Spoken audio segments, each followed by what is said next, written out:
सुंदर वेश्या का मरण हो गया, जवानी में मृत्यु हो गई। शमशान घाट पर उसकी अर्थी रखी हुई थी।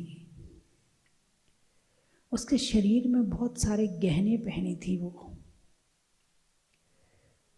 वहाँ से एक चोर निकला।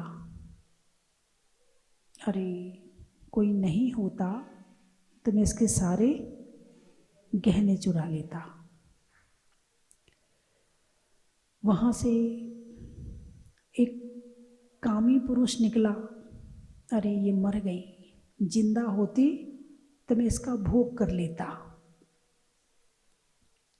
वहाँ से एक साधु निकला। इसने तो अपना जीवन खराब कर लिया। मनुष्य शरीर मिला था, तपस्या करती तो ये जीवन सार्थक हो जाता। एक कुत्ता निकला वहाँ से, बोले कोई नहीं होता तो मेरा पेट भर जाता। सबने देखा, किसको? वेश्या को। सबने देखा। किससे देखा? आँखों से। किससे देखा? आँखों से। आँखों से एक सा सबने देखा, मगर सबके विचार अलग अलग हैं, सबके भाव अलग अलग हैं। तो आँखें मात्र देखने का काम करती हैं। आँखों का काम मात्र फोटो अंदर पहुंचाना है। आँखें अपने आप में कुछ नहीं है। आँखों के माध्यम से आत्मा देखती है और विचार करती है। इन्हीं आँखों से पुण्य भी हो सकता है और इन्हीं आँखों से पाप भी हो सकता है। इन्हीं आँखों से स्वाध्याय करो, प्रभु के दर्शन करो, संतों के दर्शन करो, सबके गुणों को देखो तो पूर्ण हो जाएगा। इन्हीं आँखों से दूसरों की कमियां देखो, दूसरों को देखकर ईर्ष्या करो, दूसरों को देखकर उसकी बुराई करो, दूसरों को देखकर के पाप के भाव बनाओ, तो इन्हीं आँखों से पाप हो जाता है। तो आँख अपने आप में कुछ नहीं है, जो कुछ है वो हमारी आत्मा है। अरे बोलिए ना, हैं? और आत्मा में है ज्ञान। हम किससे सोचते विचारते हैं? ज्ञान से। किससे सोचते हैं? ज्ञान से।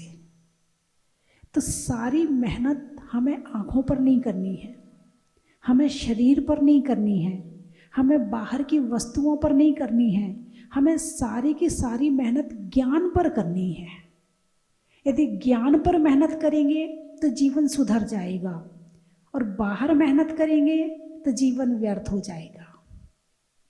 12 भावना पढ़ी है ना?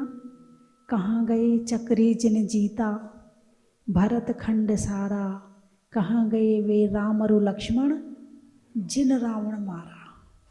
हैं? कहाँ है भरत चक्रवर्ती? बताओ। 6 खंड की संपत्ति थी उनके पास में। उन्हें ना तो दुकान चलाना पड़ता था, उन्हें ना फैक्ट्री चलानी पड़ती थी, ना उन्हें नोट गिनना पड़ता था, ना उन्हें बैंक जाना पड़ता था, ना उन्हें घर की सुरक्षा करनी पड़ती थी। चक्रवर्ती, 6 खंड का अधिपति, 32,000 मुकुटबद्ध राजा, जिसके चरणों में रत्नों के थाल लेके खड़े रहते थे, ऐसा चक्रवर्ती आज कहाँ है? बताओ। कहाँ गए चक्री जिन जीता, भरत खंड सारा, और कहाँ गए वे राम और लक्ष्मण?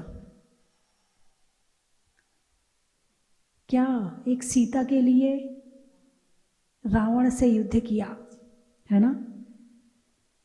इतना सब कुछ करने के बाद अयोध्या का राज भी किया, लेकिन कहाँ है अयोध्या? तो आज भी वही है। क्या अयोध्या तो आज भी वही है। राम कहाँ है? लक्ष्मण कहाँ है? मथुरा तो आज भी वही है। कृष्ण कहाँ है? कंस कहाँ है? कहाँ है जरासंध? कहाँ है? कोई नहीं है। चलो वो तो बहुत पुराने हो गए। अब आप देखो कि यहाँ पर पहले मुगल आए, सन 1200-1300 करीब में मुगल आए। उनने हिंदू राजा पर अत्याचार किया और राज्य हड़प लिया और खुद शासक बन बैठे, ठीक है।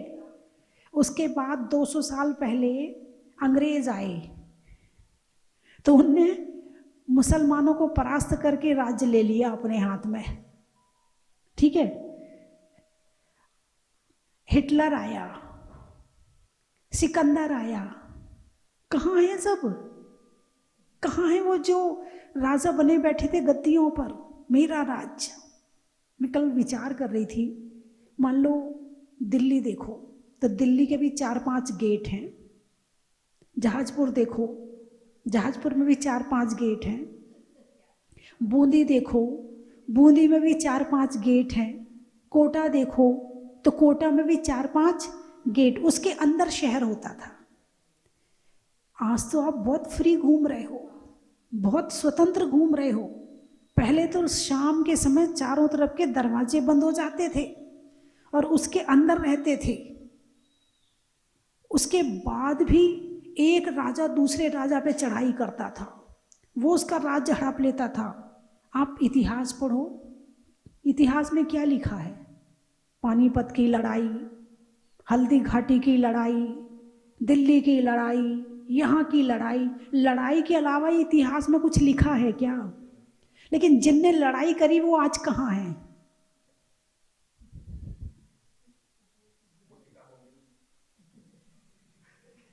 और किताबों में भी कितने हैं? 100-200 साल के, 400 साल के, 500 साल के। इसके पहले कहाँ हैं सारे? हैं? मेरा इतना राज्य है, मेरी इतनी स्टेट है, मेरा इतना ये है, मेरा इतना ये है। कहाँ है सारे? स्टेट तो यहीं पड़ी रह गई और सारे के सारे चले गए। कल बड़ा इस विषय पे बड़ा विचार चला मेरा कि इतनी इतनी सी जगह के लिए लड़ते हैं, अथवा जगह खरीद लें, 2-4-10 प्लॉट हो जाएं, 2-4-10 मकान हो जाएं, कोठियाँ हो जाएं, फैक्ट्री हो जाएं, तो ऐसा लगता हम चक्रवर्ती बन गए। ऐसा लगता हमने सारी दुनिया जीत ली। हमारे पास तो बहुत धन, क्या कमी है हमारे पास में? हमारे पास तो बहुत कुछ है। लगता कि नहीं लगता? तो सारी मेहनत कहाँ चल रही है? बाहर की तरफ। कहाँ चल रही है? बाहर की तरफ। जो हमारा ज्ञान है, उस ज्ञान पर मेहनत करनी है। किस पर? ज्ञान पर मेहनत करनी है। ज्ञान पर मेहनत करेंगे तो हमें सुख भी मिलेगा और शांति भी मिलेगी। और हम मेहनत बाहर की तरफ करेंगे तो बाहर का सुख मिले ये कोई गारंटी नहीं है, शांति तो मिलेगी नहीं। शांति नाम की चीज बाहर के सुख से नहीं मिलती है। बाहर भाई गाड़ी आ गई, सुख आ गया, कोठी बन गई, सुख आ गया, बैंक बैलेंस हो गया, सुख आ गया, थोड़ा बहुत सोना चांदी इकट्ठा कर लिया, सुख आ गया। लेकिन सुख भोग पाओ इस बात की कोई गारंटी है क्या? जब भूख थी, जब खा सकते थे, तब चीनी नहीं थी, घी नहीं था। और जब से खाने लायक हुए, जब से चीनी और घी आया है,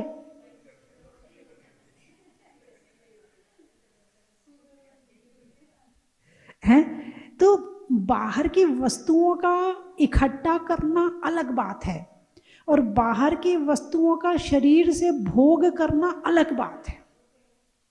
जो जितना बड़ा आदमी होता है ना, उसका खाना उतना कम हो जाता है। जितना जितना पैसा आते जाता है तो भोग कम करते जाता है। फिर वो मानसिक भोग करता है। मेरे पास दिल्ली में इतनी प्रॉपर्टी है, बॉम्बे में इतनी प्रॉपर्टी है, जयपुर में इतने मकान हैं, मेरी इतनी फैक्ट्री है। फिर वो मानसिक भोग करता है बस। और मानसिक भोग से क्या मिल रहा है बताओ? एक दिमाग में ही है ना। तुम तो यहाँ बैठे हो, तुम्हारी बिल्डिंग जयपुर में है, तो तुम्हें क्या मिल रहा है? कुछ समझ में आया कि नहीं आया है? तो ये 2 तरह की दवाई होती है, एक खाने वाली दवाई और एक लगाने वाली दवाई। तो जो ये बाहर की चीजें हैं ये लगाने वाली दवाई है, यानी ऊपर से लगाया और ठीक हो गया, बस ठीक है भाई, ठीक है अब उठा के रखो यहाँ से दवाई को। ऐसे ही जो भोजन है, मकान है, दुकान है, ये प्रॉपर्टी, ये सब लगाने वाली दवाई है। और धर्म जो है, अरे बोलिए ना खाने वाली दवाई है।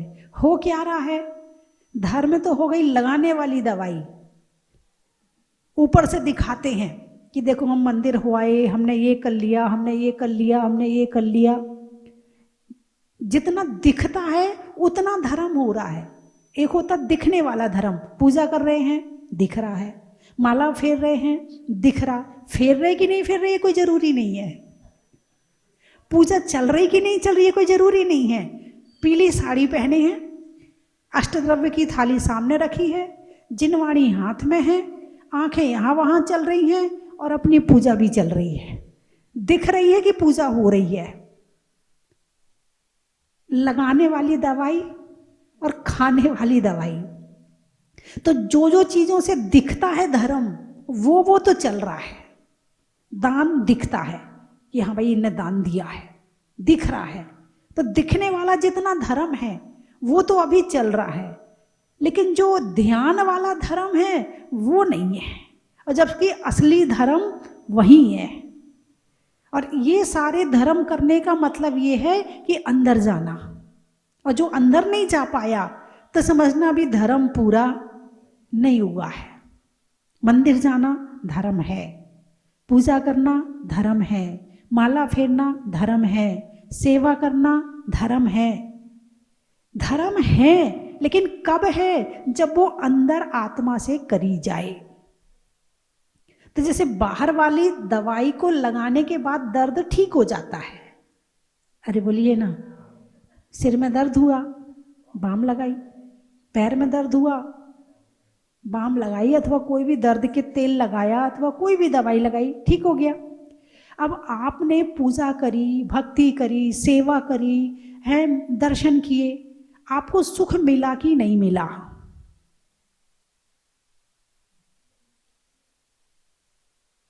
यदि आपको सुख नहीं मिला तो समझना भी आपका धर्म पूरा नहीं हुआ है।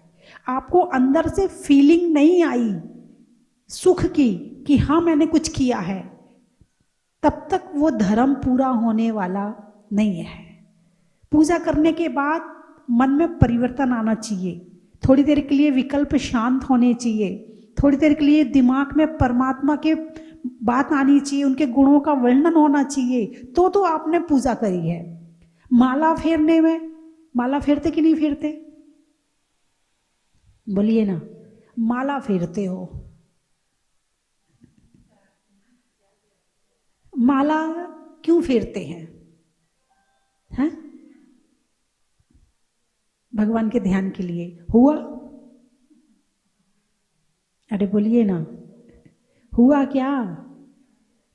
दुनिया को तो पता कि तुम माला फेर रहे हो, लेकिन तुम्हें पता है कि तुम माला फेर रहे हो? मन की गहराई का कोई माप नहीं होता, मन की गहराई का कोई माप नहीं होता, और जो मन को ना बदले वो जाप नहीं होता। जो मन को ना बदले वो जाप नहीं होता। तुम लाख छिपा लो अपने को औरों से, पर मन से छिपा हुआ कोई पाप नहीं होता। मन से छिपा हुआ कोई पाप नहीं होता। इतना ज्ञान तो है आपको कि पाप क्या है और पुण्य क्या है, हम सही क्या कर रहे और गलत क्या कर रहे। तो माला आपने क्यों फेरी? बोलिए। माला फेरी थी अपने ज्ञान को पवित्र करने के लिए, अपनी आत्मा को पवित्र करने के लिए। मन में जो विचार बाहर के पाप के विचार चल रहे थे, तो थोड़ी देर के लिए उस अशुद्धि को हटाने के लिए और विशुद्धि को बढ़ाने के लिए माला फेरी थी। लेकिन वो माला में परमात्मा आए कि नहीं आए? उस माला में नमो अरिहंतण में अरिहंत भगवान आए कि नहीं आए? जाप का मतलब है अपनी ज्ञान पर मेहनत करना, अपनी आत्मा पर मेहनत करना, पूजा का मतलब है अपने विचारों को परिवर्तित करके अपने अंदर में आना।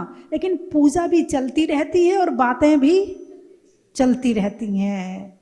मैंने क्या कहा, दिखने वाला तो धर्म हो रहा है। कई बार कुछ लोग कहते बोले माता जी मन बहुत भटकता है, बहुत भटकता है, पूजा भी ढंग से नहीं हो पाती है, माला भी ढंग से नहीं हो पाती है, ध्यान करने बैठो, सामायिक करने बैठो तो सामायिक में भी मन नहीं लगता है। क्यों नहीं लगता है? आज हर चीज की स्पीड तेज हो गई है, गाड़ी हाई स्पीड, और जो देश वाला सबसे ज्यादा स्पीड वाली गाड़ी लेके आता है उसका नाम हो जाता है ना।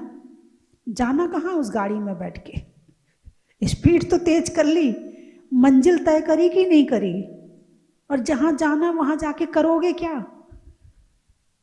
स्पीड तो तेज कर ली। स्पीड वाली गाड़ियां, मोबाइल, कौन सा वाला ज़्यादा अच्छा रहता है? जिसमें धीरे चले मोबाइल वो ज़्यादा अच्छा रहता है, जो स्पीड से चले वो अच्छा रहता है?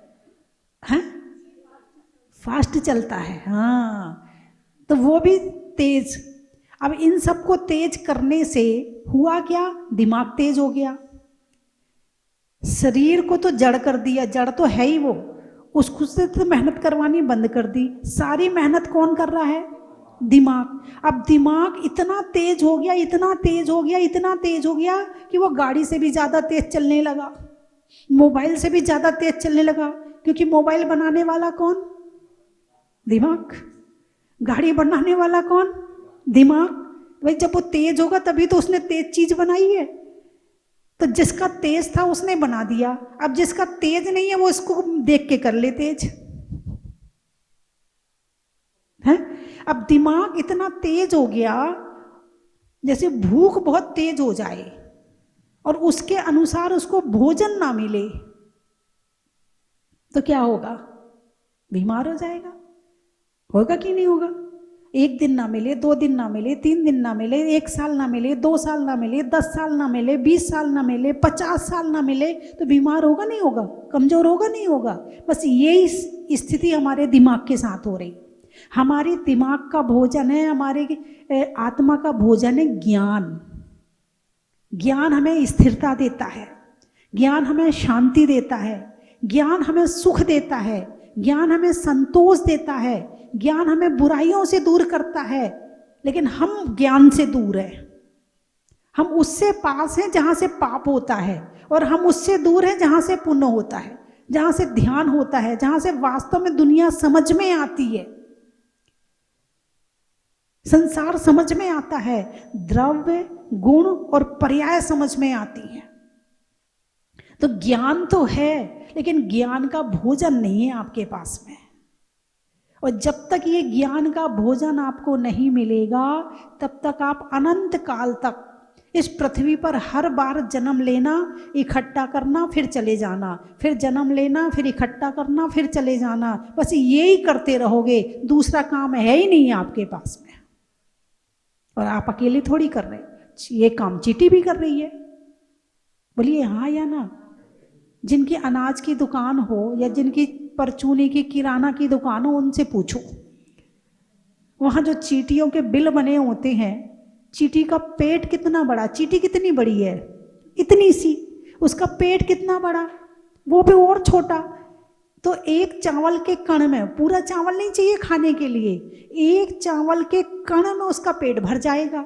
लेकिन उसके बिल को खोद करके देखो, 1-1 किलो अनाज मिलेगा।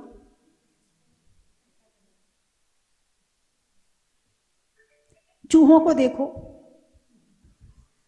हैं, चाबी मिले तो चाबी उठा के ले जाएं, साबुन मिले तो साबुन उठा के ले जाएं, कपड़ा मिले तो कपड़ा उठा के ले जाएं। उन्हें मतलब नहीं है, उन्हें चाबी से कोई मतलब नहीं है, बस इकट्ठा करने की भावना है उनके अंदर भी। तुम किसी पशु पक्षी को देख लो, सब एक ही काम कर रहे, और मनुष्य को देखो, और करने के बाद में सीना फूलता है, हाँ मैंने कुछ किया है। लेकिन जाएगा क्या साथ में? क्या जाएगा साथ में? बताओ, कितना इकट्ठा कर लेना, क्या साथ में जाएगा? लेकिन जो सुख का रास्ता है वो छोड़ दिया। धर्म का रास्ता, ज्ञान का रास्ता, स्वाध्याय का रास्ता, संयम का रास्ता, ध्यान का रास्ता, ये जो जहां से वास्तविक सुख और शांति मिलनी है वो छोड़ दी। और इतना इकट्ठा करने के बाद भी बुढ़ापा जब आएगा तो तुम्हारा धन कौन ले लेगा? बच्चे ले लेंगे। फिर भी कहेंगे तुमने हमारे लिए, कहेंगे नहीं कहेंगे? इतनी मेहनत यदि खुद पे कर लेते तो पता नहीं क्या हो जाता, कितने सुखी हो जाते। तुम भी सुखी हो जाते, तुम्हारे परिवार वाले भी सुखी हो जाते, तुम्हारी 3 पीढ़ियां सुखी हो जाती। और अभी भी बहुत लोग होते, हमारी दादी ना ऐसा करती है, हमारे बाबा ना ऐसा करते, तुम क्या करते हो? नहीं, हम तो नहीं करते हैं। तो तुम्हारे बच्चे क्या कहेंगे?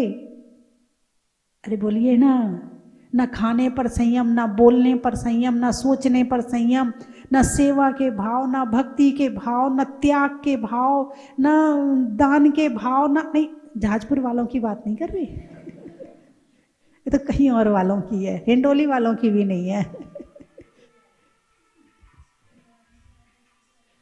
बस अब तो, पहले तो दिमाग तेज था ही लोगों का, तो इधर उधर की इधर की उधर, उधर की इधर, इधर की उधर, उधर की इधर करते रहते थे। अब उसके बाद में आ गया मोबाइल, तो पहले तो इधर की उधर करने में टाइम भी लगता था। अब तो यहाँ 4 जने बैठ के चर्चा कर रहे, बोले 1 मिनट अभी आता हूं, गया बाहर, तेरे लिए ऐसा कह रहे हैं, लगा दी आग। अब कोई ना लड़ रहा हो तो लड़ना शुरू हो जाए, यही चल रहा है। पुराने लोगों ने क्या किया? यही किया। उसके पहले वालों ने क्या किया? यही किया। तुम क्या कर रहे हो? यही कर रहे हो। वो चले गए, तुम भी चले जाओगे। यदि वास्तव में अपना जीवन सार्थक करना चाहते हो तो स्वाध्याय से प्रारंभ करो, भक्ति से प्रारंभ करो। और जिस समय भक्ति करो उस समय तुम्हारे और भगवान के अलावा तीसरा नहीं होना चाहिए। जिस समय सेवा करो तो मन में सेवा का भाव रख के करना कि मैं सेवा कर रहा हूं, वहां राजनीति नहीं होनी चाहिए। यदि सेवा में राजनीति आ गई तो कर्मों की निर्जरा नहीं होगी। जो काम करने में पुण्य मिलना चाहिए था उस काम करने में पाप और मिल जाएगा, जहां राजनीति आ गई। तो भक्ति के भावों से करोगे तो वही चीज तुम्हारे लिए निर्जरा का कारण बनेगी। और बिना भक्ति के, भाई हमारा तो काम है, मैं तो करना ही पड़ेगा, कोई और है ही नहीं करने वाला, तो फिर क्या होगा? करोगे तो सही, लेकिन वही काम बंध का कारण बनेगा, मजबूरी में। एक बार की बात है, करीब 15-20 साल पहले की बात है। तो उस समय पर मैं बिहार करके आई, तो ऊपर वाले कमरे में बैठी थी, खिड़की वहाँ खुली हुई थी, नीचे एक जगह थी, लोग आ रहे जा रहे थे। तो 2 लोगों ने मेरा बिहार करवाया था उस दिन। अब उन्हें बड़ा गुस्सा आ रहा था, बिहार करवाया था। तो जैसे ही वहाँ लोग आए कमेटी वाले, चिल्लाना शुरू कर दिया, हमें गालियाँ पड़वाते हो, माता जी ने हमें गालियाँ दी, तुम्हारे शहर में कोई नहीं। जबकि मैंने कुछ भी नहीं कहा। अभी भीड़ आ जाए बिहार करवाने के लिए तो तुम्हें लगेगा नहीं मैं भी जाऊं, और भीड़ ना हो, 1 जना हो, तो कौन जाए? कोई नहीं है महाराज जी के साथ, हम भी नहीं जा रहे। वही बिहार निर्जरा का कारण कब बनेगा? जब भक्ति के साथ में करोगे, भले 1 हो भले 2 हो। और ये श्रावक के जीवन का, साधु की सेवा निर्जरा के लिए एक बहुत बड़ा निमित्त है। आहार देना, बिहार करवाना, 2 ही तो है तुम्हारे हाथ में, बाकी क्या बचा? साधु तुम्हें बनना नहीं है, पूजा तुमसे होती नहीं है, अभिषेक तुमसे होता नहीं है। नहीं, सबकी बात नहीं, जो नहीं करते उनके लिए है। अभिषेक तुमसे होता नहीं है, बाकी काम तुमसे, 2 काम बचे तुम्हारे लिए, केवल आहार और बिहार। यदि तुम इतना भी ना कर पाए तो तुम्हारा श्रावक होना भी बेकार है। यदि 2 काम है, एक पूजा करना और एक साधु का बिहार करवाना, यदि 2 काम एक साथ आए तो पहला काम कौन सा करोगे? सबसे पहले क्या जरूरी है? बिहार जरूरी है। पहले बिहार करवाओ, भले फिर बाद में आके अर्घ चढ़ा लो, तुम्हारी पूजा पूरी हो गई। और यदि तुमने साधु की एक तरफ आहार का समय है, उसी समय तुम्हारा पूजा का समय है, क्या करना चाहिए? क्या जरूरी है? पहले आहार जरूरी है। ये तुम्हारे लिए साधु कहते हैं कि साधु किसी के घर में आहार करने नहीं जाता है, पुण्य देने जाता है। तुम 2000 आदमियों को खाना खिलाओ, कभी ऐसा कहा अरे बड़ा पुण्य मिलेगा, आज तो हमारे यहाँ बड़ा पुण्य का काम हो गया, 2000 लोगों ने खाना खा लिया, कहा क्या किसी ने? और एक साधु का आहार हो जाए, अरे बड़ा पुण्य का उदय था, आज तो हमारे यहाँ संतों का आहार हो गया, कहते कि नहीं कहते हो? हैं? तो दान भी पुण्य का कारण है, और वो भी नहीं निकलता हो घर से, तो फिर तो तुम्हारे सुख के सारे रास्ते बंद कर दिए। किसने? खुद ही ने सारे रास्ते बंद कर दिए। तुम्हें मिल रहे हैं सारे रास्ते, लेकिन तुम कहते अब कौन जाए, ये आलस प्रमाद हैं, ये चीज़ें ऐसी होती हैं, अब ठंड हो रही है कौन बिहार में जाए।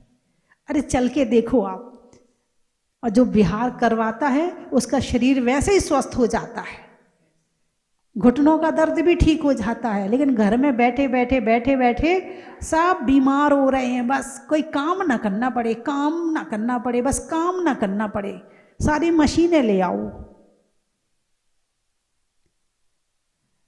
तो स्वाध्याय, देव पूजा, गुरु उपासना, स्वाध्याय, संयम, तप और दान, ये 6 चीजें हैं श्रावक की।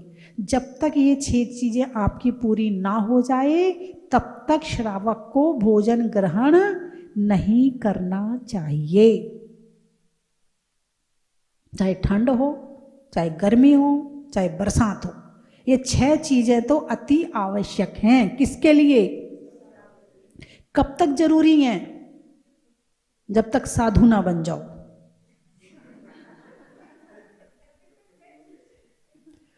साधु बन जाओगे तो फिर तो इससे उत्कृष्ट वाला काम होगा, इससे और बढ़िया वाली चर्या होगी, है ना। लेकिन जब तक नहीं बन रहे हो तब तक श्रावक के कर्तव्यों का पालन करो। क्या लिखा है शास्त्र में? भरत चक्रवर्ती जब तक अपने 6 आवश्यक पूरे नहीं कर लेता था, तब तक वो अपने राज्य की वेशभूषा नहीं पहनता था, देव पूजा करता था, गुरुओं को आहार देता था, तपस्या करता था, दान करता था, उसके बाद ही वो राज्य की वेशभूषा पहनता था। ऐसे ही जब तक तुम्हारे सुबह के 6 आवश्यक पूरे ना हो जाएं, तब तक तुम्हें भी अपनी दुकान नहीं खोलना चाहिए। अच्छा ये बताओ, धन पुण्य से आता है कि कमाने से आता है? एक सेठ जी का एक फोन आया तो लाखों का फायदा हो गया। एक वो बेचारा सुबह से शाम तक मेहनत कर रहा है तो उसे 500 रुपया मिल रहा है, 200 रुपया मिल रहा है, 300 रुपया मिल रहा है, मेहनत कर रहा, पूरी मेहनत में कमी नहीं है। और सेठ जी कुछ मेहनत नहीं कर रहे हैं। अब बताओ पैसा पुण्य से आता है या मेहनत से आता है? हाँ, एक पूरी मेहनत कर रहा फिर भी नहीं मिल रहा है, एक इतनी सी मेहनत करता है और बहुत सारा मिल जाता है ना। तो पुण्य का रास्ता कौन सा है? यही 6 आवश्यक श्रावक के लिए: देव पूजा, गुरु उपासना, स्वाध्याय, संयम, तप और दान। बिल्कुल निस्वार्थ भाव से करो, निष्काम भाव से करो, बदले की भावना ना रहे कि मैंने इनके लिए ऐसा किया तो ये हमारे लिए ऐसा करें। निष्काम भाव से, भक्ति के भाव से। कौन से भाव से? भक्ति के भाव से। भक्ति के भाव कभी फील किए आपने कि आपके अंदर भक्ति उमड़ रही है? कभी जीवन में कभी वो क्षण आया आपके कि आपके अंदर ऐसी अंदर से भक्ति उमड़ रही हो, खुशी हो रही हो और वो एकदम भाव विफल हो गए हों, ऐसा कभी समय आपने फील किया है? अब करना है ना। और जाजपुर वाले तो वैसे ही पुण्यशाली हैं, महान पुण्यशाली हैं। इन्हें तो 6 आवश्यक पूरे करने के निमित्त इतनी सहजता से मिल जाते हैं। इतनी सहजता से मिलने के बाद में भाई गंगा यदि बह रही है सामने से, अब गंगा के पास जाना तो पड़ेगा ना। अपना लोटा लेके जाओ, चाहे गिलास लेके जाओ, चाहे बाल्टी लेके जाओ, जितना ले जाओगे, जितना बड़ा पात्र उतना ले करके आ जाओगे। और नहीं तो अपने घर में, हम कौन जाए, हमारे घर में ही गंगा आ गई। बंधुओं, इस जीवन को अच्छा बनाने के लिए बहुत सोच विचारने की ज़रूरत है कि आज जीवन कहाँ जा रहा है और हमें इसे कहाँ लेके जाना है। और ये किसी और के हाथ में नहीं है, अपने हाथ में है। और जब अपने हाथ में है तो क्यों ना अपने पुरुषार्थ को मजबूत किया जाए और अपने जीवन को अच्छा बनाया जाए और अपने बच्चों को भी अच्छे संस्कार दिए जाए, है ना। चलिए, मैं 3 चीज़ें बोलूँगी, आपको कहना बड़ा ही महत्व है। घूमने में कार का, बिजली में तार का, और आज के विहार का।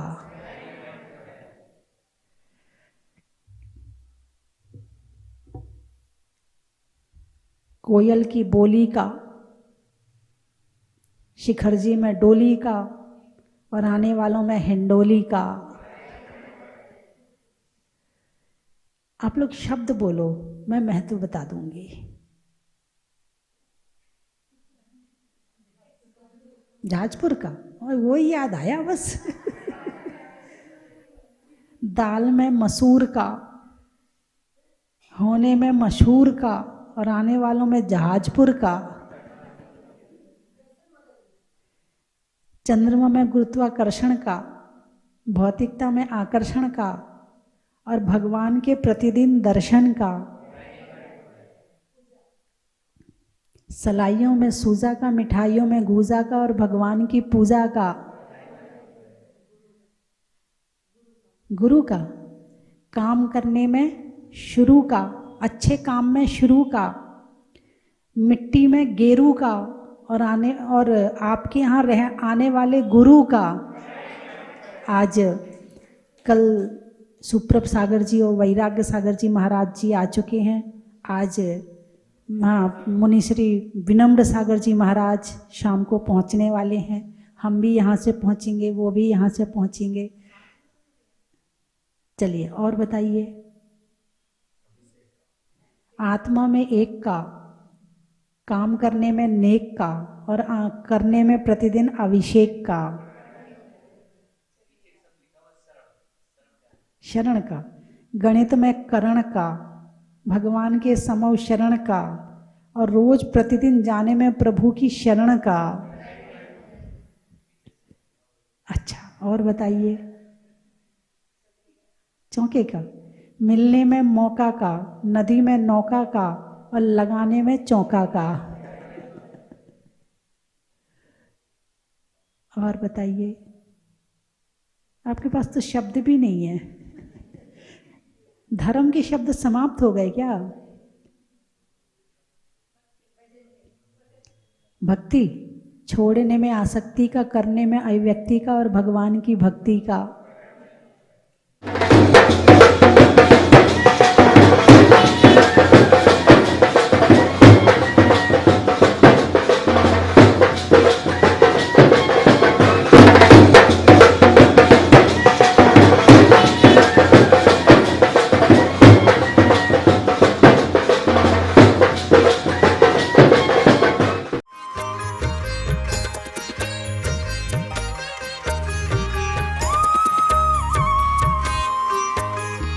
भक्त एक टक तुम्हें निहारे, बार बार आने को विचारे।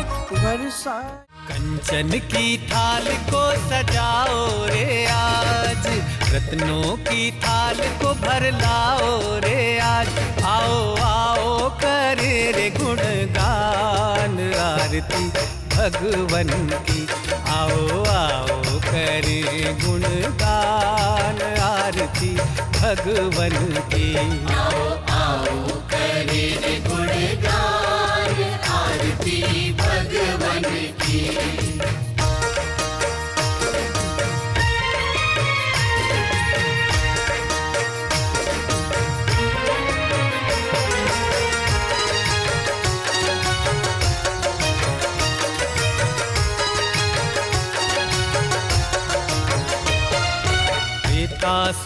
सुमित्र के राज दुलारे, माँ पद्मा जी के नैनों के तारे। पिता सुमित्र के राज दुलारे, माँ पद्मा जी के नैनों के तारे। राजगृही में जन्म लियो आप, राजगृही में जन्म लियो।